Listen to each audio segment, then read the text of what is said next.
Bonjour tout le monde, bienvenue pour la suite de notre carrière sur Project Cars. On a fait une petite semaine de pause, on s'est laissé le temps de sélectionner la division dans laquelle on souhaitait maintenant évoluer. Et on a retenu le GT4, donc c'est au volant d'une Aston Martin V8 Vantage que l'on va prendre part à cette première saison de GT4. On est parti sur l'autodrome de Dubaï, on continue, hein, il fait bon, il fait chaud, c'est l'été en France, en Belgique et dans toute l'Europe. Donc on s'est dit allez, il fait chaud, allons-y une bonne fois pour toutes.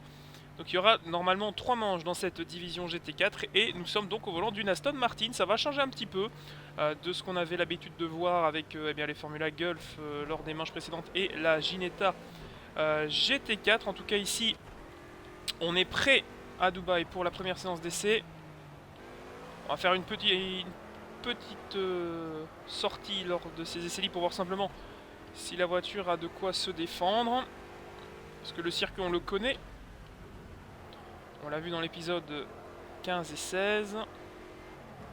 Ah, celui-ci en particulier dans l'épisode 15, je crois. C'était le premier, ouais, la première configuration de tracé. Écoutez-moi ce son.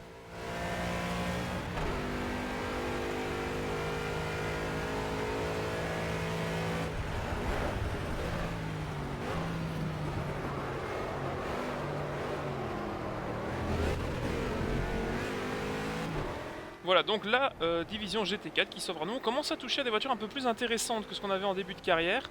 Donc ici, il y a de l'Aston Martin, il y a de la Mustang, il y a de la Ginetta.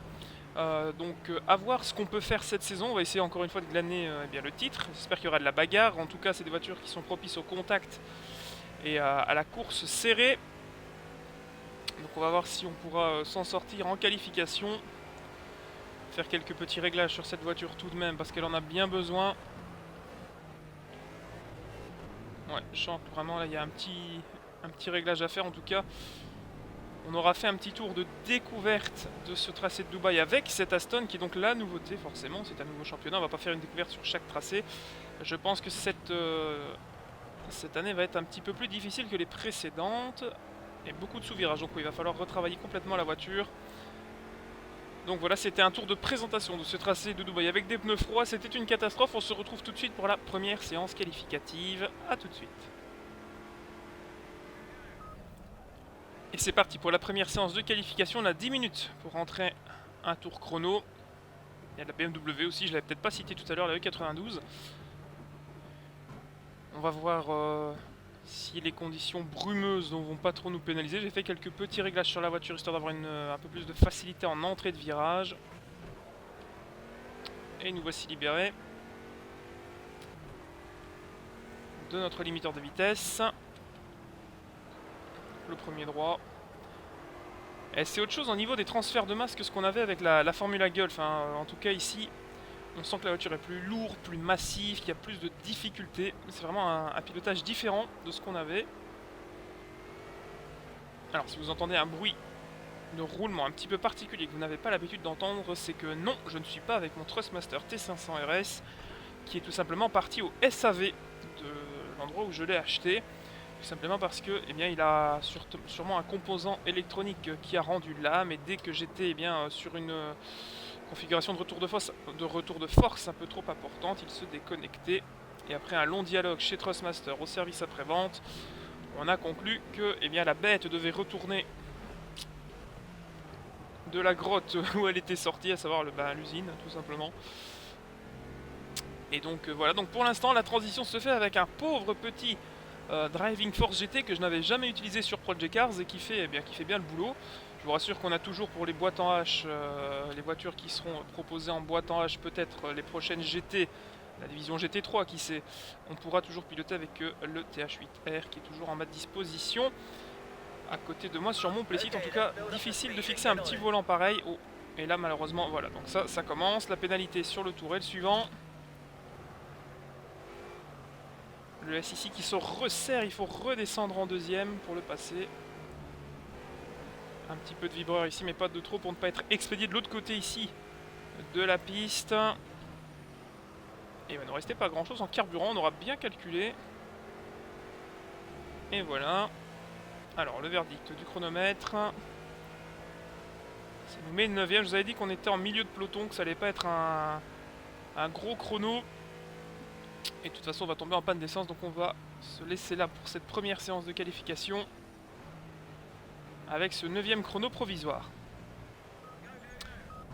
Et sous le soleil de Dubaï, on part pour la 2e séance qualificative. On a changé un petit peu les réglages de la voiture, on va essayer quelque chose un petit peu plus agressif pour voir si on est un peu plus à l'aise sur un tour et si la voiture avec un peu plus de relance, eh bien, peut mieux se défendre, parce qu'il y a beaucoup d'accélération, de freinage, un circuit vraiment d'enchaînement. Alors par contre la première va être très courte, donc j'espère qu'on va pas casser le moteur dès la sortie. Je vais être très prudent, voilà, hop, en 2e, histoire de faire le boulot sans se faire surprendre.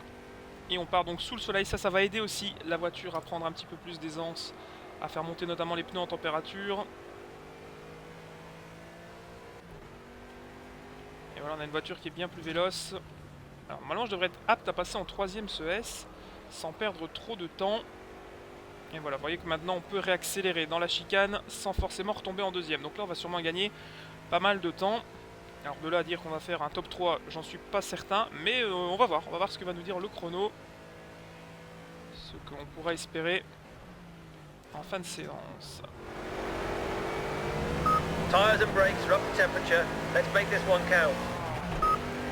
Allez, le message qui fait plaisir, la voiture qui est bien montée en température.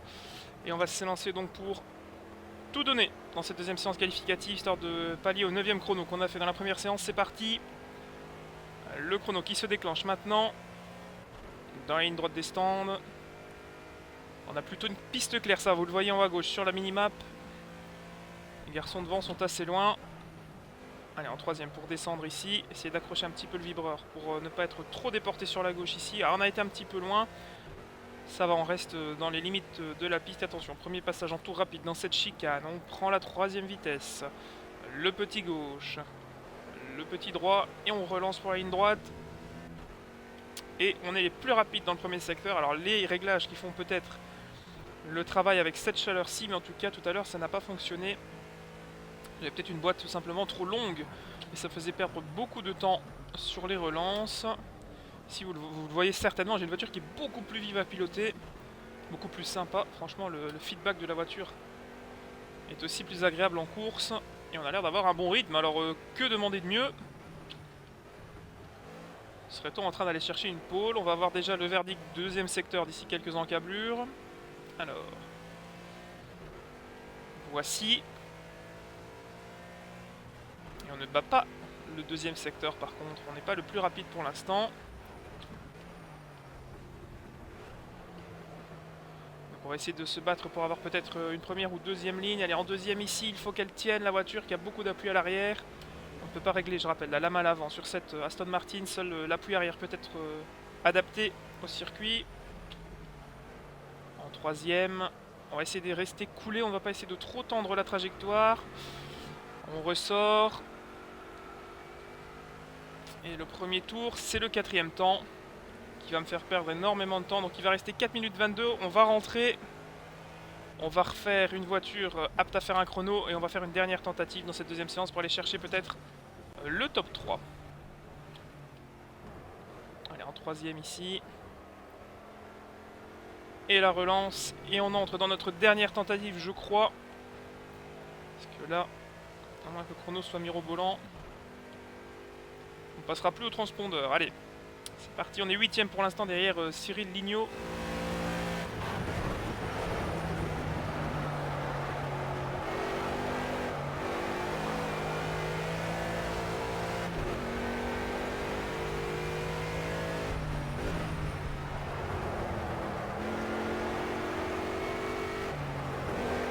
Allez, on est le plus rapide dans le premier secteur, c'est déjà un bon signe.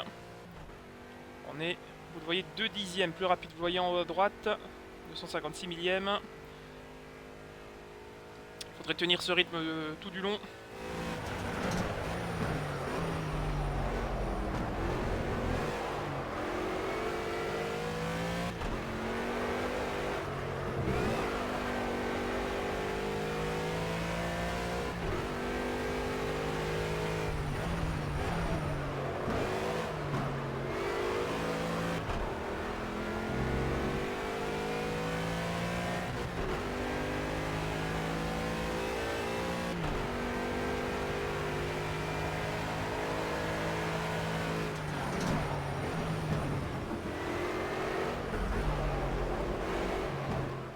Et dans le deuxième secteur, on est encore un dixième plus rapide. On a failli se faire pénaliser ici. Regardez la vitesse qu'on met par rapport à l'Aston de devant. Je pense que si on sort bien du dernier virage, les amis, on pourrait peut-être aller chercher une première ligne.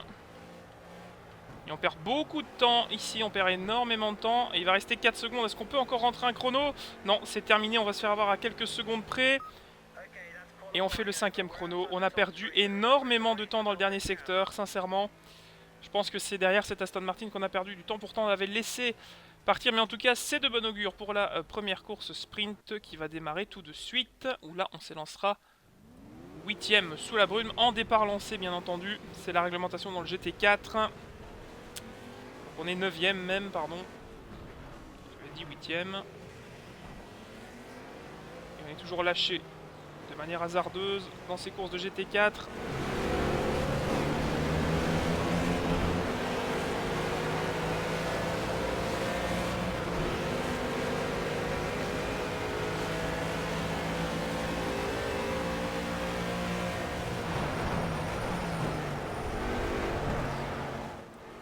Qui était une bonne option pour ce premier virage et on passe 8e. Et on est derrière Jason Schumacher. Bon, et ça plonge à l'intérieur, je crois. Mais là on va de nouveau nous être à l'intérieur, donc ça va nous profiter. Voilà. On conserve la 8e place. Ah, il va falloir remonter hein, si on veut glaner des points et éventuellement le titre dans ce championnat de 3 manches, je rappelle. Donc 6 courses au programme. 6 courses et 3 week-ends. Devant, on est à... Oh, on n'est pas loin de toucher la numéro 25. Et il se touche devant la 26, pardon. On fait l'extérieur à la Ginetta, on prend une place, bien. Ici, la Mustang peut-être à l'intérieur. Est-ce qu'on va de nouveau faire un freinage à la numéro 7 qui referme la porte et qui nous touche? Et ça fait le travail. On se retrouve déjà au top 5 avec la voiture qui est bien plus véloce que ce qu'on avait en qualification malgré les conditions brumeuse de ce tracé de Dubaï, la ville derrière qui est toujours très très jolie. Sincèrement, on s'y croirait. On attend les prochaines mises à jour de Project Cars également. Il y a un gros pack Audi qui devrait arriver avec un circuit tchèque, je pense, selon les dires de certains. On a notamment l'Audi 80 IMSA ou 90 IMSA Performance, IMSA GTO, pardon, qui devrait arriver. J'ai confondu avec l'équipe française de GT Tour, navré. Ouais, il y a l'Audi R18 qui devrait arriver également. Et l'Audi R8. Donc tenons ça du bout de l'œil, voir quand est-ce que ça va arriver. Alors, on nous dit qu'on peut attaquer. Sincèrement, je pense pas qu'on puisse aller la remporter. Celle-là, on va essayer peut-être d'aller chercher un podium. Parce que le leader, vous le voyez là-bas au bout, qui est une Aston Martin, je crois, déjà en train de prendre eh bien, un certain avantage. Et le soleil qui apparaît, ça peut nous être bénéfique. Allez, on est bien ressorti de la chicane, de la fin du premier secteur. Et ça déboîte devant, à l'intérieur. Le contact entre les deux voitures devant, ça se bagarre pour le podium. Et nous, on est allé au vibreur. Ça, c'était pas une très bonne manœuvre de ma part. La voiture qui est un peu différente à conduire. Et j'ai freiné, j'ai commis une erreur, j'ai freiné un peu trop tard. Alors. Ah là là, là on a encore perdu du temps. Ah, la voiture qui a un comportement vraiment différent en virage depuis 2 virages ici. C'est de rester concentré. On améliore logiquement, puisque cette fois-ci nous avons démarré le tour lancé. Et plus en peloton. Oh, et la Ginetta qui est au large là. La 92. 92 qui est au large. Alors, ça va être l'arrivée.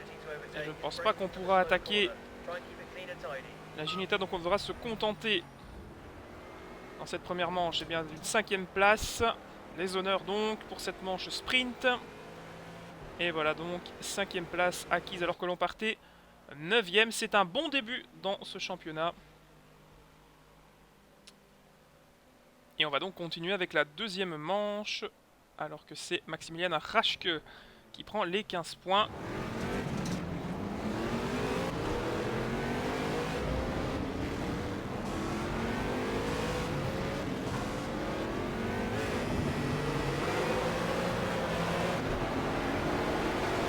C'est parti, C'est parti pour cette deuxième manche donc. Et on est en train de prendre en défaut l'Aston Martin numéro 100. Avec la Ginetta devant nous qui en a profité pour passer la 98. Et on va faire de même à l'intérieur et on va déjà gagner quelques places. Est-ce qu'on peut encore freiner devant la 71 à l'intérieur? Oh, et on va se placer troisième déjà.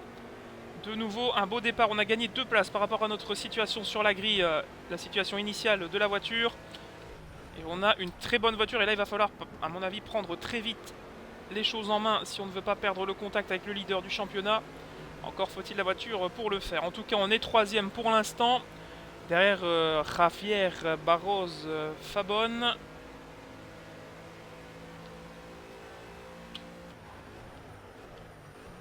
Avec la Ginetta qui est allée à la faute là, qui a complètement loupé sa trajectoire avec la 90. Est-ce que ça peut nous offrir peut-être la deuxième place? En tout cas, la Ginetta qui a l'air en difficulté. Les Ginetta qui perdent un petit peu pied en ce début de seconde manche. Oh, et on y va! Et on se dépose. Alors, c'est une attaque très limite. Mais la Ginetta qui ralentissait en plein milieu de virage. Donc, j'ai décidé d'y aller au chausse-pied. Puisque cet homme là-bas, eh bien, il ne faut pas le perdre de vue si on veut avoir une chance. C'est bien de ramener des points au championnat. Et surtout, une place correcte. Alors que derrière, il y a la 98 qui est toujours là. Emma Beaumont. Décidément, les femmes à Dubaï qui ont la main. Puisque c'est maintenant... Après Natasha Sitter en Formula Golf, Emma Beaumont qui est en train de venir nous chercher. Et on conclut le premier des 5 tours de cette seconde manche qui, je vous le rappelle, si vous avez zappé à la vidéo d'introduction du championnat GT4, un arrêt au stand dans la seconde manche, la course la plus longue.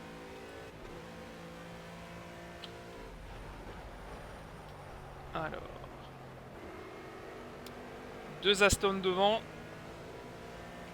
Les 2 Vantage V8 qui sont au commandement pour l'instant. Et moi qui essaie d'attaquer un maximum pour refaire mon retard sur ce leader. Et forcément une grosse amélioration dans le premier secteur puisque cette fois-ci nous sommes partis lancés au passage du transpondeur et plus en peloton.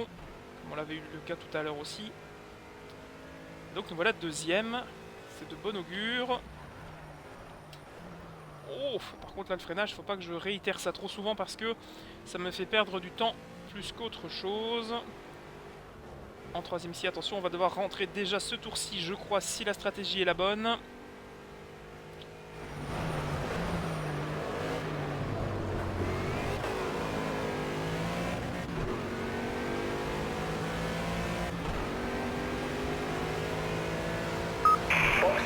Box this lap. You've got to come in for your mandatory change of tyres now.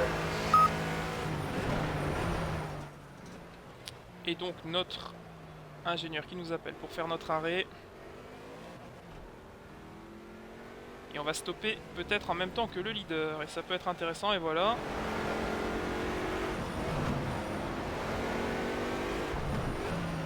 Et on va stopper en même temps que lui. Donc l'arrêt qui va être intéressant à suivre. On va voir si l'arrêt est le bon. Oui. Donc on est bon. Et on va observer donc l'arrêt au stand. Donc le leader qui va stopper. J'espère devant nous. Eh bien on va stopper normalement. Voilà, juste devant le leader. Et maintenant c'est au mécanicien de faire le travail. Donc changement de 4 pneumatiques. Et on espère que le leader va perdre un petit peu de temps. Avec l'entrée au stand de plusieurs pilotes. Il n'y a pas trop de monde qui s'arrête, on voit. Alors le leader qui va déjà repartir peut-être. Voilà, il repart maintenant et nous on a fait un beau boulot. On repart quasiment là où on était en piste et il va falloir profiter des premiers hectomètres pour peut-être prendre virtuellement le commandement de la course. Donc on est monté de pneus tendres maintenant pour l'arrivée de cette manche. Donc il va ne pas falloir traîner et peut-être attaquer d'entrée de jeu dès que l'on nous donne le contrôle de notre machine, c'est-à-dire maintenant. C'est parti. Alors c'est Maximilian qui va devoir bien subir nos attaques. On repart avec les phares bien sûr. Alors que le soleil est déjà en train de se coucher ici à Dubaï et qu'il traverse maintenant les parois des grands immeubles de la ville. Alors là, il va pas falloir traîner avant que les pneus créent une différence. Là par contre on est pas mal dans le S. Et ici bien sûr pas de DRS pour nous aider. C'est au pilotage que le travail se fait. Il faut absolument tenter de passer cette voiture si l'on veut garder une chance de contact au championnat. Et on bloque quasiment les roues, hein, à l'épingle, à des cocottes. Je fais appel à ma voiture qui dans ces conditions-là, eh bien, doit être un petit peu mieux que ça normalement. Mais là, je pense qu'on est tout simplement tombé sur meilleur que nous. En la personne de Maximilian Raschke. En même temps, il a un bon prénom, on peut pas trop lui en vouloir. Alors, 40 secondes de retard, c'est évidemment dû au passage par la voie des stands. Allez, en deuxième ici. Il ne faut surtout pas, par contre, qu'un pilote ressorte entre nous deux. S'il ressort devant lui, c'est une bonne chose. S'il ressort derrière moi aussi, mais il ne faut surtout pas que quelqu'un vienne s'intercaler entre nous deux parce qu'il va rester 2 tours, voilà. Dans cette manche de Dubaï, 2 tours pour bien trouver la solution et je pense qu'on ne la trouvera pas. On ne va pas se faire d'illusions. Le peloton qui est relâché. Et regardez le bout de la sortie des stands. Ici, il y a déjà une voiture qui pointe son capot. Et tout juste, on va sortir deuxième devant David Basconet. Ah là là, elle est de nouveau très large ici. La voiture qui glisse beaucoup, peut-être les pressions de pneus ne sont pas les meilleures. Et je suis peut-être en train de surconduire aussi un petit peu, hein, pour essayer d'aller chercher... et on est une demi-seconde moins vite. Et on est de toute façon deuxième. Donc ça, ce sera déjà une bonne chose de ramener un podium dans ce premier week-end de Dubaï. Mais il va falloir faire très fort lors des 2 prochaines manches. Si l'on veut combler notre retard sur ce garçon.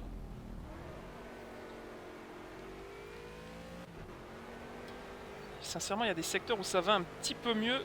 Et il y en a d'autres où eh bien, il reprend une certaine avance. Mais en tout cas, j'attaque, hein. Vous pouvez le voir de toute façon et l'entendre au bruit des gommes qui frottent sur la piste. On est maximum attaque. Et on est plus rapide dans le deuxième secteur. Allez, ça donne un petit peu de courage à continuer d'attaquer. Alors que eh bien, le dernier tour va maintenant être entamé. Allez, le dernier droit ici, que l'on va tenter de bien prendre pour ne pas perdre trop de temps. Et c'est dommage parce qu'il ne manque pas grand chose dans le rythme, on était très bon. Et simplement certains secteurs où on est eh bien, tout simplement défavorisé. Dû à notre setup. Et on est pour l'instant le meilleur pilote en piste, record du tour personnel. Et attention parce que ça sort encore, on n'avait pas vu ça, qu'il y a des pilotes qui avaient décidé de stopper au dernier tour. Donc non, ils ne gagneront rien à avoir fait ça. Toujours David Basconet qui est troisième. En tout cas, ce qu'il faudra retenir, c'est que pour eh bien, être vainqueur à Dubaï, il fallait rouler en Aston Martin. Et on est de nouveau plus loin dans le premier secteur. Donc je pense que l'on va sagement se contenter de cette seconde place qui nous ramènera pas mal de points au championnat. Mais on ne va pas relâcher l'effort parce qu'il y a un point, je rappelle, attribué au pilote le plus rapide en course. Et ça pourrait déjà faire la différence en fin de saison. Alors, Maximilian Raschke qui est en train de poursuivre sa marche triomphale pour l'instant. Statu quo en tête de course aura été beaucoup plus calme, hein, cette deuxième manche. On a pris un beau départ, il est vrai. On nous a lâché avec le bon rapport de boîte, ça fait beaucoup. Hein, parce que si on nous avait lâché en deuxième, dans le premier round du week-end, on aurait pu peut-être mieux s'élancer. En tout cas, je veux bien mes 3 secondes en un secteur, mon ami. À moins d'un miracle et d'une grosse faute de notre ami devant, je pense pas que ça devrait suffire, hein. Malheureusement, voilà, on va se contenter de la deuxième place de cette deuxième manche du championnat. Victoire donc de Maximilian Raschke sur Aston Martin V8 Vantage. Nous plaçons donc la deuxième Aston sur le podium. Et troisième, ce sera Davide Bascone qui eh bien, récupérera la troisième place derrière nous. On s'est un peu échappé, mais il y a 3 Aston Martin sur les 3 marches du podium. Et donc, le résultat, qu'en est-il? Donc 15 points pour Raschke, nous on en met 12. Et finalement, il a quand même le record du tour en 1,43. Donc on n'aura rien récupéré. Donc il a fait vraiment carton plein. Il a quasiment le meilleur tour de toutes les séances. Et au classement, ben, on est donc 18 points Troisième donc, deuxième Bascone et Rashke qui est en tête avec 31 points. Merci les amis d'avoir suivi cette 17e partie de la carrière Project Cars où on a démarré difficilement cette saison de GT3. Ça risque d'être disputé. Je vous invite à nous rejoindre dès jeudi pour la suite, ou vendredi d'ailleurs, pour la suite de la carrière avec la prochaine manche du championnat. Salut les amis, bon amusement en piste.